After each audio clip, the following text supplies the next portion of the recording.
Situation: Rome's allies in Gaul seek aid against immigrants and invaders. Mission: attack and conquer forces of the Helvetii and Germanic tribes. Execution: in 58 BC, proceed to Gaul and conduct military operations with a force of 4 legions. Administration: at the direction of the Roman Senate. Command and control: Julius Caesar.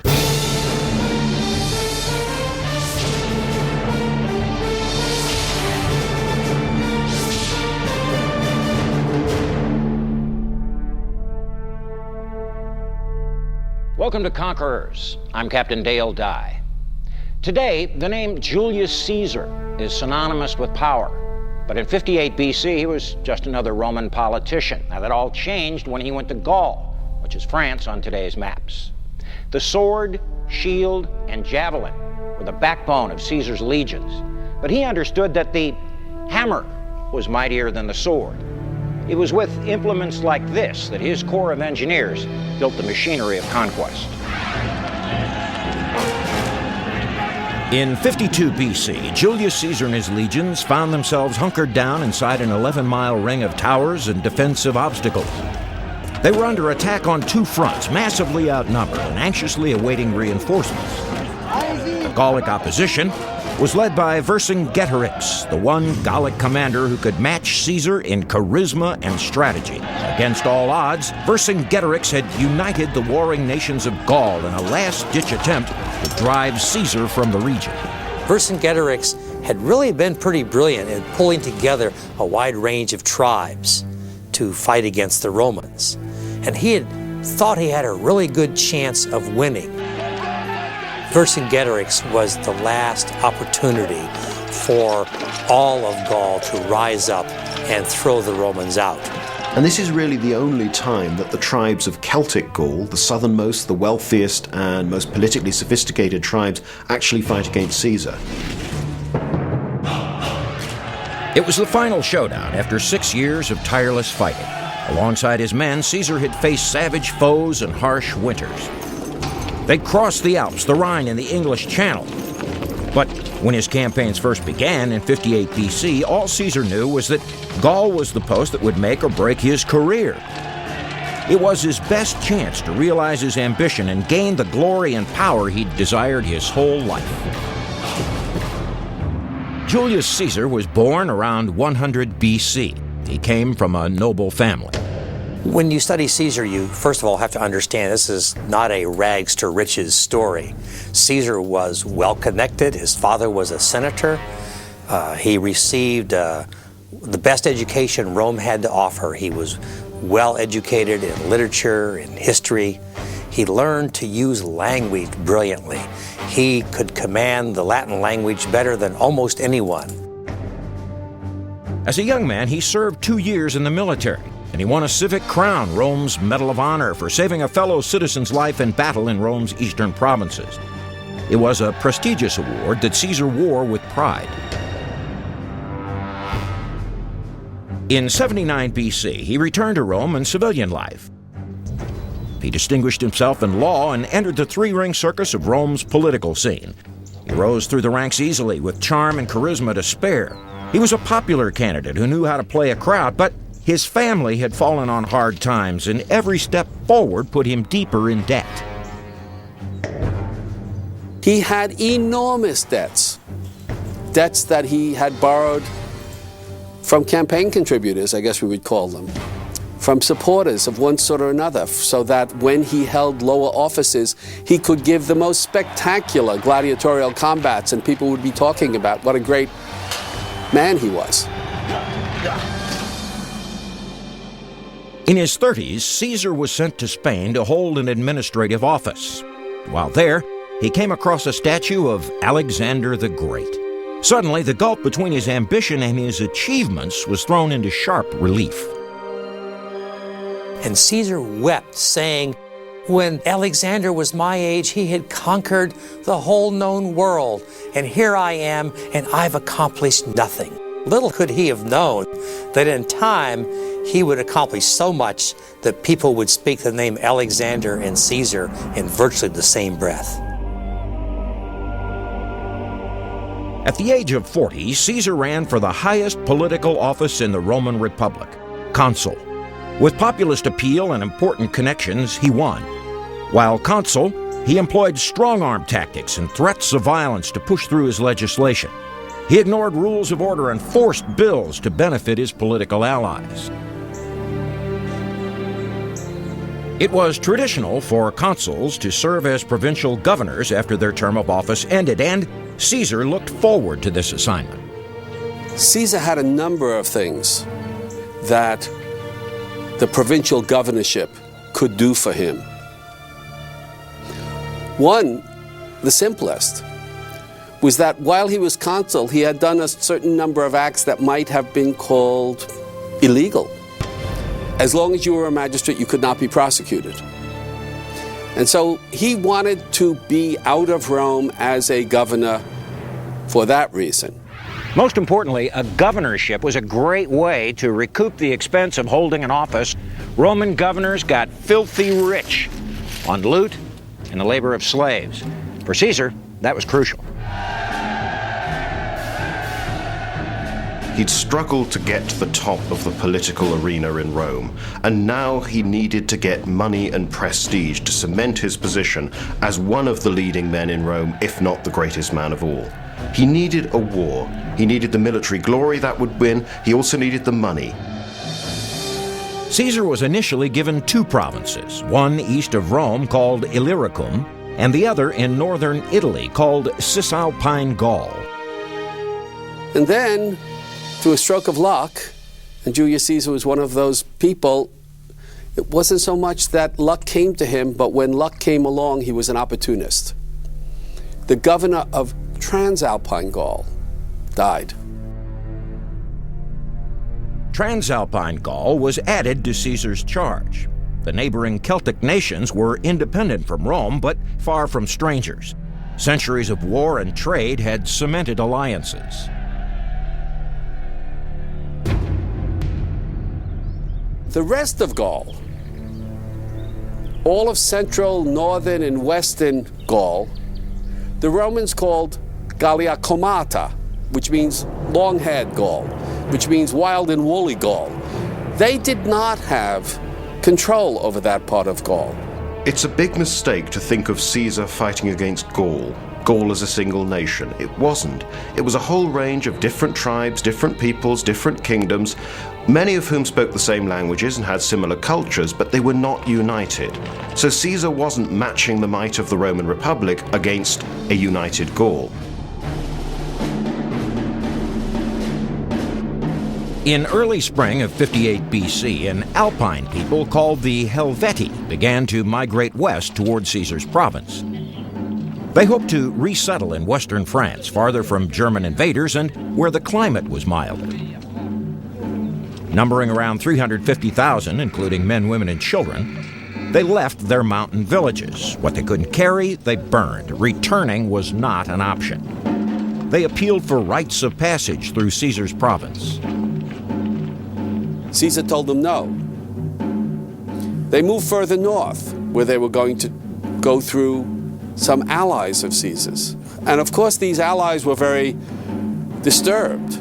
You bring 350,000 people, and there's going to be a little bit of damage done. The Helvetii next tried to pass through the lands held by the Aedui, a Gallic people who had been allies with Rome for generations. This is the site of the ancient city of Bibracte, the capital of the Aedui. It's located high on a hilltop and is typical of a Gallic fortified city. The best had a commanding view of their surroundings and strong fortifications. Bibracte's walls surrounded the plateau for a distance of some 17 miles. Now, allied cities like this one provided a buffer for Caesar's provinces, and Caesar intended to keep it that way. He chose to intervene and stop the migration altogether. Claiming he was acting to protect Roman allies, Caesar declared war. Opportunities arose in Gaul for the war he needed. And as far as he was concerned, that was it. It was a war, the opportunity was there, he grabbed it with both hands and struggled to the utmost to get the money and the glory that he wanted. Caesar ordered his legion in Transalpine Gaul to force the Helvetii further north. Then he raced to northern Italy to lead 5 more legions at breakneck speed across the Alps. More than just a band of soldiers, a Roman legion on the move was a portable city with thousands of soldiers, their officers, administration, and support services.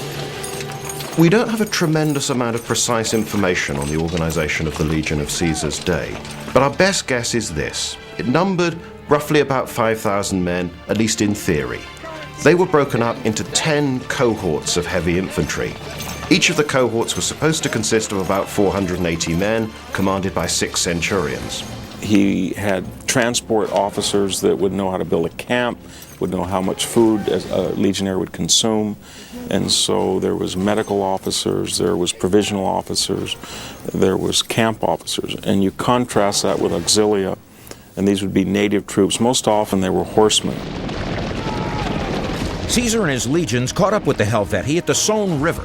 Commanding an army for the first time, Caesar's military instincts were about to be put to the test.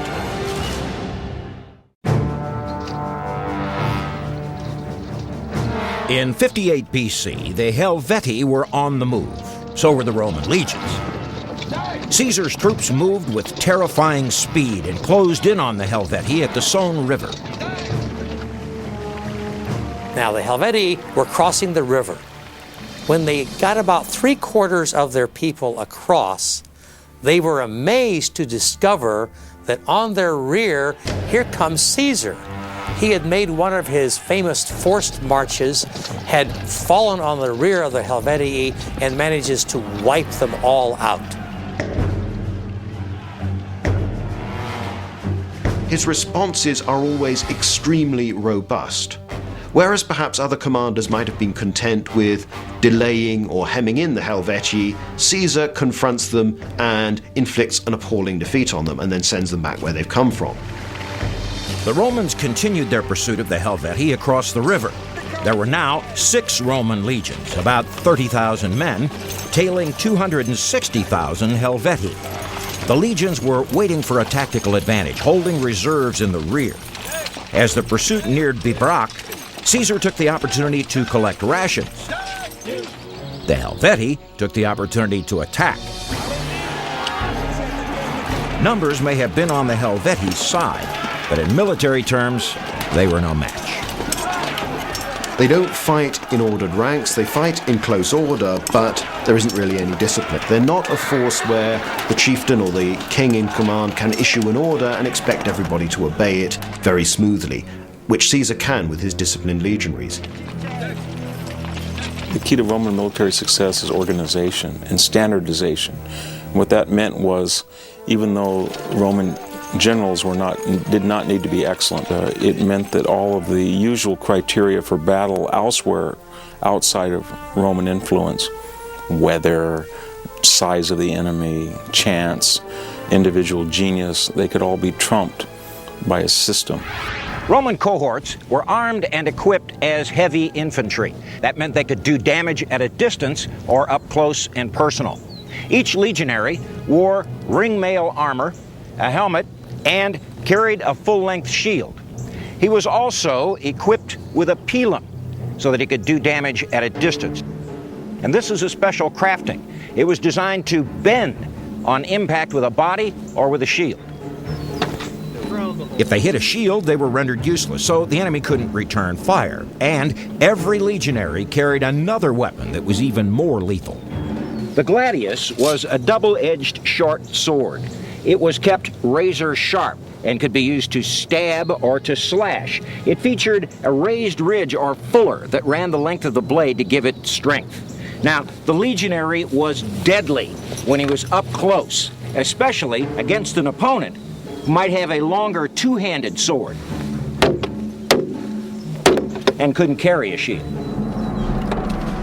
With sophisticated weapons and training, the Romans won the battle without even bringing in their reserves.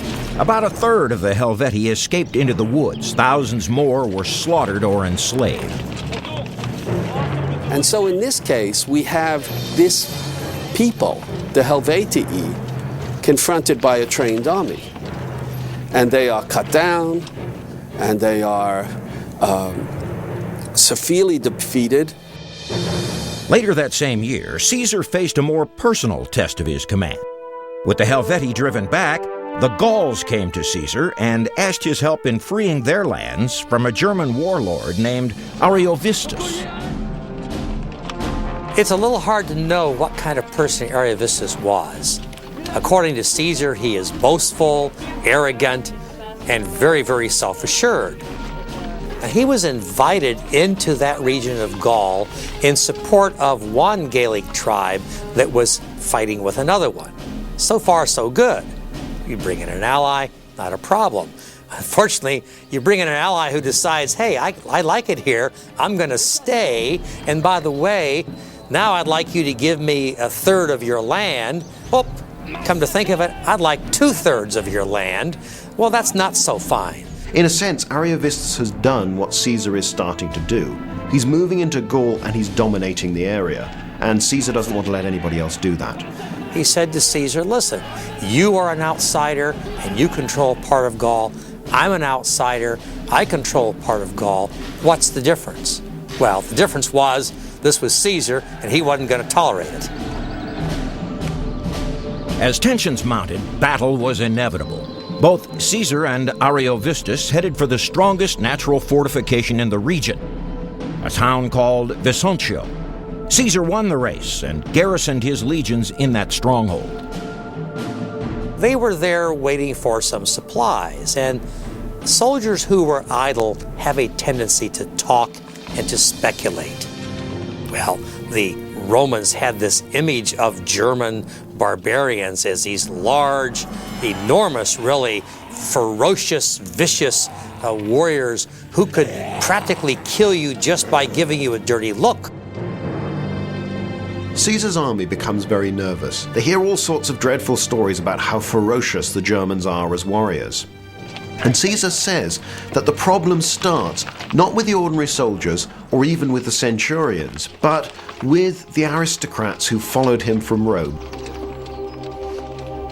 One by one, Caesar's leaders came to him, offering different reasons for urgent departure.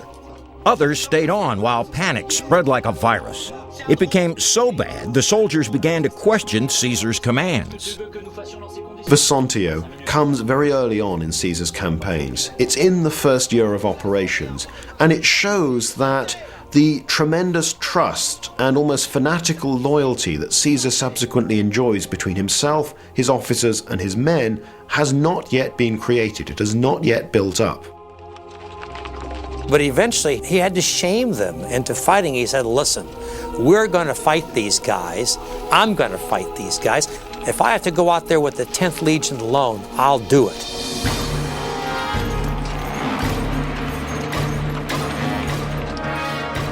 Six legions drew up in battle formation, a double line of infantry flanked by auxiliary archers and cavalry, with a third line of infantry in reserve.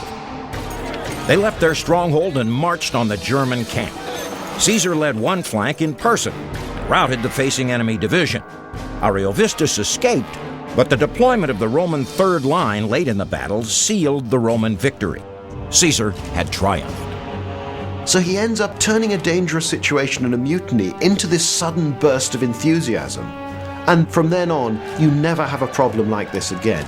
People start to realize just how good, how lucky, how skilled Caesar is going to be. And also, he makes sure that he rewards the men who've fought well for him. Claiming he was preempting aggression from the Belgians, a fierce Gallic tribe to the north, Caesar pushed forward next spring.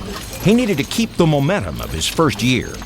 If a time ever came when it seemed like peace had been brought to the region, Rome might very well recall him. And there were some Romans who had some very serious questions that they wanted to ask Caesar. Caesar would just as soon not have to answer those questions. So we have a rolling series of reasons or pretexts for going further and further and further into Gaul until he had conquered all of Gaul. The legions met the northern Gallic warriors in skirmishes, but there were no decisive battles until 6 of Caesar's legions arrived at the Sambre River. They began to build their camp and scout the area before the 2 reserve legions and baggage train arrived. They were spread out and vulnerable, and their enemy knew it. The Belgians attacked. It was the first time that Caesar's speed and aggressiveness had backfired on him, and the Belgians got the upper hand. They outnumbered the Romans 2-1, and they drove a wedge into the Roman formation. But with typical abandon, Caesar joined the front ranks and fought alongside his men, and he led them to victory. I would call Caesar a very hands-on commander. He was always there. He would rush to whatever area needed his help the most. And in critical battles, you could see him oftentimes on foot. He would tell his officers, dismount, fight on foot, just as your common soldiers have to. And he, with his purple robe, would be there egging them on, using fiery oratory and fighting if need be. Now, his men loved it. His men would follow him anywhere. The lessons learned in those first 2 years and the loyalty of the legions would be key in campaigns to come. Caesar was determined to take his legions to lands where Romans had never fought before.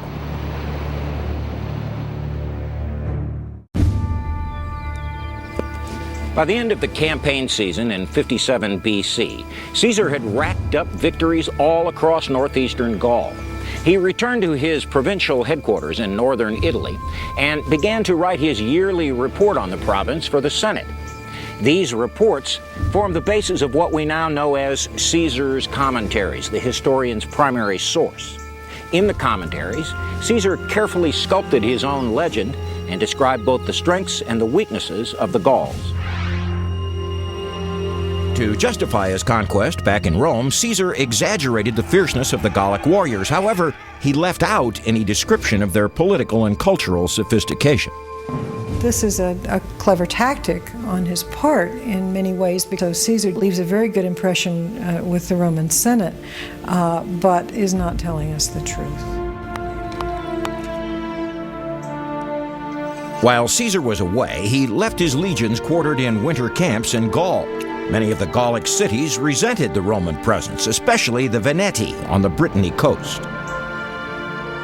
The Veneti were very surprised when the Romans suddenly acted as if they owned the place and started treating them like subordinates, like inferiors. They demanded great quantities of grain to supply the Roman legions that were going to be billeted in their area for the foreseeable future.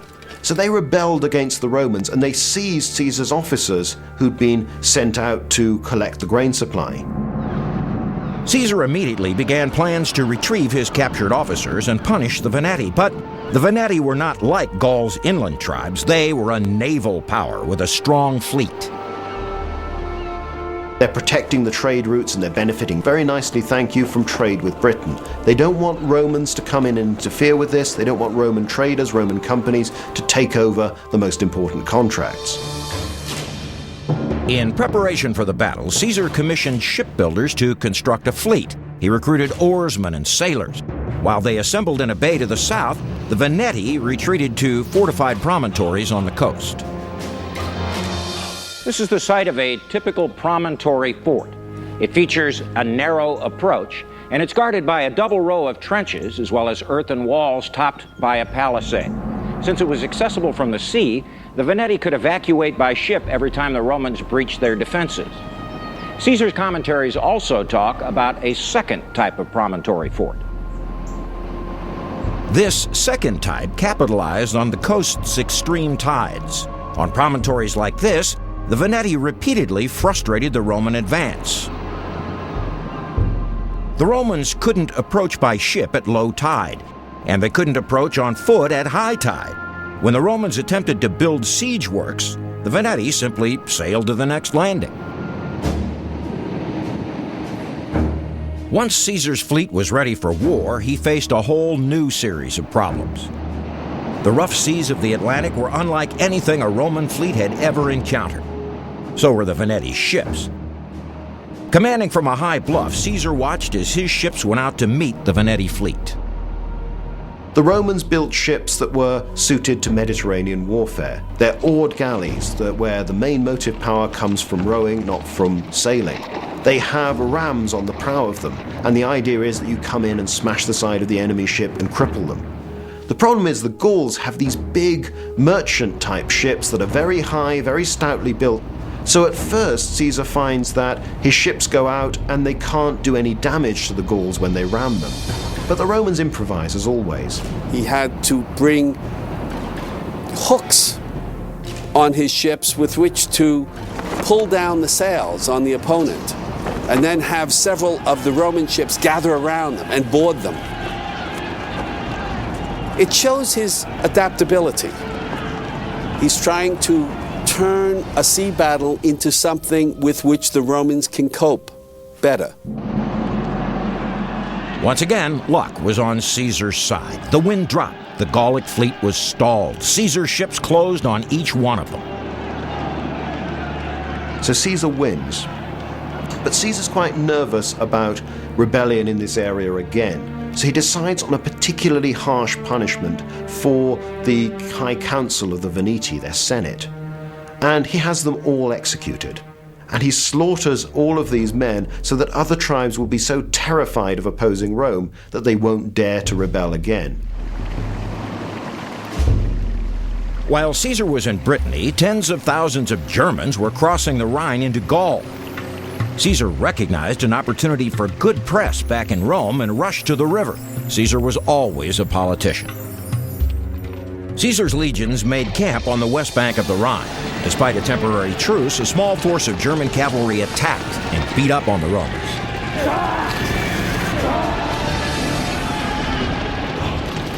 In revenge, Caesar unleashed the full force of his legions on the German camp.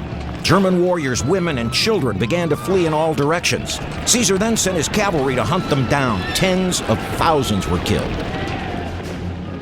There were appalling atrocities. From his account, it looks as if he killed men, women, and children, though he probably took many of the captives as slaves. So Caesar could be extremely brutal. After the massacre, Caesar decided to cross the Rhine, and he made history. Instead of crossing in boats or floating a temporary pontoon bridge, he ordered his engineers to construct a permanent wooden bridge across the Rhine. Caesar's soldiers drove hundreds of timber pilings into the riverbed. They were driven at an angle so the current reinforced the strength of the bridge. The trestle supported a timber roadway for the legions to cross. It was over 1,100 feet long and water 40 feet deep. The bridge went up in a mere 10 days. The spectacle alone was intimidating. Well, even centuries later, it would be a very powerful symbol that a Roman army, A, could bridge this wide Rhine River, and B, go into the heartland and have a punitive expedition and show that they were not afraid of German soldiers. Once they crossed, the campaign was less remarkable. After only 18 days, the legions returned to the west side and destroyed the bridge. There had been no military engagements, but the goal had been accomplished. The Roman army had struck fear into the hearts of the Germans and awe in the streets of Rome. Now, late in the campaign season, Caesar was determined to carry off an even greater feat. In what was probably the most dangerous undertaking of the entire Gallic Wars, Caesar prepared to lead his fleet across the English Channel to the terra incognita called Britain.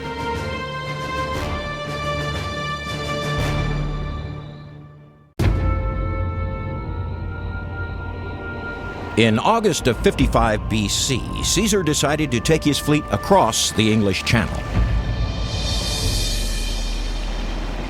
Caesar claims that he crossed over to Britain because the British tribes had given military aid to the Gauls who'd fought against him in recent years. We don't know whether that was true or not. But in the end, the reason he went to Britain was not so much military or political or had anything to do with the stability with Gaul. It was to do with public relations back in Rome. To most Romans, Britain was mysterious. No Roman army had ever been there. It lay on the very edge of the world, a storied land of monsters. Caesar and his soldiers knew better. They knew there was civilization. They also knew there was tin. He had planned on invading England earlier in the season. This foray into Germany, while useful in many respects, had thrown his timetable off, and he was now going to cross the channel when the weather could be a lot more iffy. Storms could come up, currents could change. It was a lot more difficult to cross than he had initially anticipated.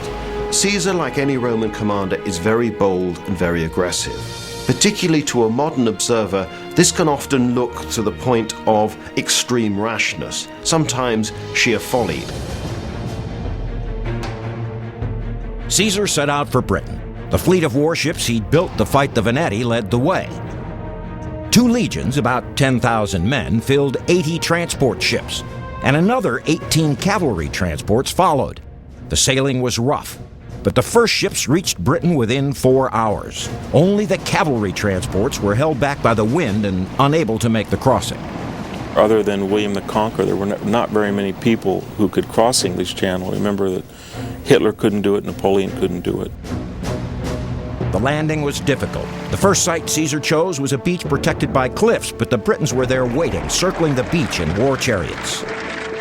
The fleet sailed up the coast another 7 miles to a flat, open beach. The Britons followed on land and once again met those Roman ships. From their chariots on the beach, the Britons fired on the Romans with arrows and spears. The Roman soldiers hesitated. They were anchored in deep water and had to wade ashore carrying heavy armor and weapons. So Caesar ordered his warships forward to provide covering fire while his legions disembarked. The standard bearer of the 10th Legion made the first move. He jumped into deep water and began to wade ashore. His bravery inspired the rest of the legionaries who stormed that beach. It reminds me a little bit of the landing on D-Day in Normandy. The reason the Allies were successful was because they were able to put people on the beach faster than the Germans could kill them. Frankly, I think that's how Caesar established the beachhead and eventually had what little success he did. It immediately grabbed people's attentions and enthusiasm in Rome, and people got incredibly excited about this. It was almost like the moon landing in '69. It really was visiting another world, something that was so mysterious and strange, and bringing this within the Roman world and making it accept Roman power. The Romans managed to set up camp, but the approach of winter was making the return crossing more dangerous every day. Under constant threat of attack, they repaired their ships and returned to Gaul. Exploration would have to wait for next season. Caesar made a second crossing in 54 BC. This time, he led a force of 5 legions and 2,000 cavalry to an unopposed landing. Caesar now had time to explore. He assessed the island's resources and journeyed north to cross the Thames. The Britons harassed the Romans with hit-and-run style guerrilla tactics, but in the end, there were no major battles. The Britons gave Caesar tributes of grain and hostages. Caesar left satisfied. I think a key to understanding a lot of Caesar's expeditions that don't make strict cost-benefit sense was the demonstration of martial prowess and the demonstration of engineering excellence. But the thing is, Caesar never gets beaten. He would also boast that he was lucky, and this was a very important virtue for a Roman commander. The Romans boasted about being lucky, and people wanted to serve under a commander who was lucky because that was considered in some vague way to imply divine favor. You were lucky because the gods were on your side. But that winter, Caesar's luck failed. Gallic resentment was growing, especially in the northeast. A people called the Eburones put their resentment into action.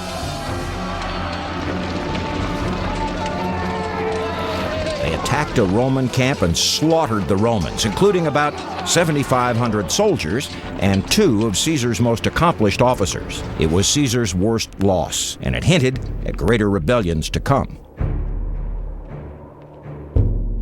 Caesar takes a vow that he won't shave or cut his hair until he has avenged their deaths. Now, Caesar was known very much as a dandy. He was extremely fastidious.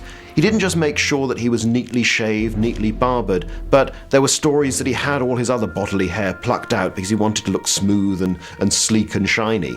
So this gesture was especially strong from someone like that, who was going to say, because my men have suffered, until I have done something about this, then I don't care. As a mark of this, I'm going to allow my appearance to degenerate.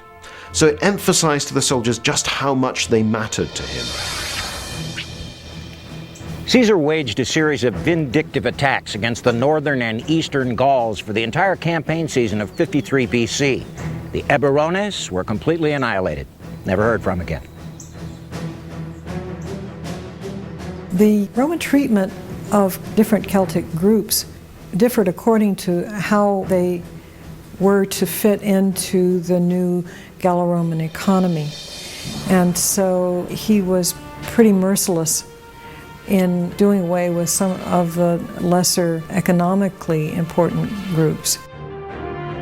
In his report to the Senate, Caesar proclaimed all Gaul was pacified. Well, Gaul may have been pacified, but its people were far from defeated. Under the watchful eyes of the Roman army, a prominent warrior was building a new alliance. Vercingetorix hoped to lead a united Gaul in a battle to free it from Roman hegemony once and for all. Here's some tips for conquerors, direct from Caesar. If you must break the law, do so to seize power. In war, events of importance are the result of trivial causes. Beware of the leader who bangs the drums of war in order to whip the citizenry into patriotic fervor.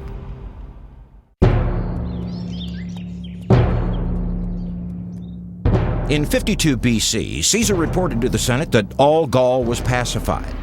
But before the ink was dry, a tragedy exposed the truth. Roman traders living in a presumed safe zone were attacked and massacred. It signaled a revolt unlike anything Caesar had ever faced. That's the big problem with the rebellion in 52, is that many, even of the men that Caesar has been very generous to, turn against him. At that point, he has misread the political situation, and it's one of the biggest mistakes he makes. For the first time, Caesar faced a coordinated opposition. It was led by Vercingetorix. Vercingetorix is one of the most charismatic of the Gallic leaders to oppose Caesar. It looks as if from the beginning he's actually done rather well out of Caesar's arrival in Gaul. But Vercingetorix has decided by 52 BC that it is not in his interest to have the Romans dominating Gaul. His image on some of the Gallic coins show him with flowing hair behind him, really looking like a god.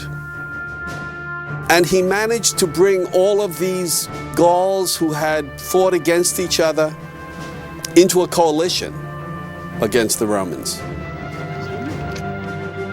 More than a dozen cities of central Gaul joined together to oppose Caesar. Though many of them had been allies of Rome for years, Vercingetorix convinced them that Caesar's actions had crossed the line from alliance to occupation. He recommended a strategy to weaken the Romans before facing them in open battle. They've realized by this time that actually fighting the Romans in battle is not likely to succeed. Therefore, Vercingetorix says, let's wear Caesar down. What we'll do is starve them. So he orders the tribes whose territory the Romans are marching through to abandon their towns and to burn them down, to destroy all of their food stores that they can't carry off and hide. The problem is that Caesar doesn't stop coming. The first major engagement came at a city called Avaricum. Vercingetorix opposed the decision, but his allies wanted battle and proceeded without it. Caesar encamped outside Avaricum with his legions and with their siege weapons like this ballista. Now, in Caesar's day, these iron components would have been made of wood. It took 2 men to turn this windlass, which drew the bowstring against pressure from these clambestra, and they imparted up to 19,000 pounds of thrust behind a spear or a bolt. That'll get you. The siege was brutal and lasted several weeks. When the Romans finally stormed the city, they left no survivors.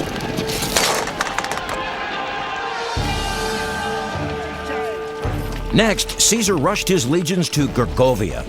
But this time, Vercingetorix was better prepared to hold his position against Caesar. A hasty Roman offensive ended in disaster. He tried to attack a Gallic camp outside the city of Gergovia, and the attack went too far, it got out of control, the Gauls moved up reserves, and Caesar's men suffered serious losses. The premature assault at Gergovia cost Caesar 700 men. He was forced to call a retreat. But even in defeat, Caesar's legionaries now held fast. His soldiers are on very short provisions at this time, but they keep going. They're tough, they're confident, and they trust him in a way that they hadn't right back in 58 when the wars began.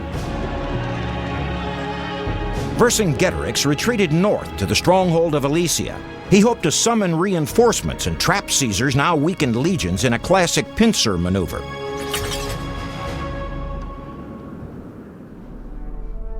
But Caesar had other plans. At Alesia, he constructed the most impressive fortification of his career. He had his engineers design a system of ramparts with towers and palisade that stretched a full 11 miles to completely surround the hill fort. Back there in the trenches, there were sharpened stakes in place to impale anybody unlucky enough to fall. With typical grisly humor, the soldiers called these gravestones.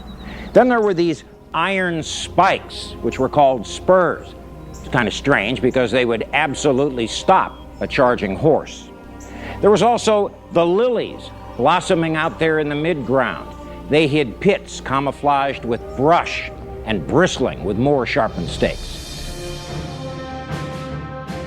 An outer ring of walls circled 14 miles around to block reinforcements from any direction. Between the walls, 7 camps and 23 smaller forts provided further cover for Caesar's 60,000 men. The whole thing was finished in less than 30 days. According to Caesar, when the Gallic reinforcements arrived, they numbered 250,000.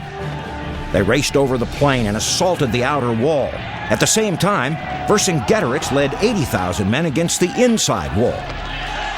After weeks of fighting, Caesar sensed the time had come to rally or fall. He personally led 13 cohorts, about 6,500 men, outside the walls. Massively outnumbered, his boldness inspired his men and caught the Gauls off guard. The assault turned into a complete rout of the Gallic reinforcements and forced Vercingetorix back inside Alesia. With his allies gone and starvation inevitable, Vercingetorix surrendered. There was a great ceremony where he rides up, lays down his sword, lays down his armor, and then sits there with Caesar while his soldiers march by and lay down their armor. Once the ceremony is over, however, Vercingetorix himself is led away in chains. He's sent back to Rome. He's kept in prison. Eventually, Vercingetorix was executed. His defeat at Alesia marked the end of any coordinated resistance to Rome. It's also a great achievement for the engineering skill of his legions and for their sheer fighting power. Caesar does everything better than the Gauls in this last encounter of the campaign, and in the end, he wins. It was Caesar's greatest victory. His combination of ambition, luck, and strategy paid big dividends. I think that Caesar actually gained much more than he thought possible. He was a forward-thinking man, but who would have thought that he would, in addition to the 1 million Gauls that he killed, we estimate, another 1 million was sold into slavery. But he worked on the principle that chance would in the long run always favor him. The dice would come up his way whenever it was necessary, whenever it was critical. And ultimately in the Gallic campaigns, it always happened. He came close to defeat, he came close to disaster, but Caesar always found a way out. Caesar had built a fanatically loyal army. They were experienced, efficient, and eager to follow him to the ends of the earth. In Gaul, Caesar proved himself a commander and a conqueror. Caesar's Gallic conquest defined the limits of the great Roman Empire for the next 500 years. His leadership set a precedent for every emperor to follow. But in the immediate aftermath of the Gallic Wars, Caesar's next move was uncertain. He'd been ordered to return to Rome, but without his army. If he defied that order, he'd be guilty of treason. The Republic was at a breaking point, and his enemies were waiting to pounce. Caesar weighed his options on the banks of the Rubicon River. He's reported to have said, "Alia jacta est," the die is cast. And with that, he moved forward with his army, crossing the Rubicon to meet his destiny. I'm Captain Dale Dye. Thanks for watching Conquerors.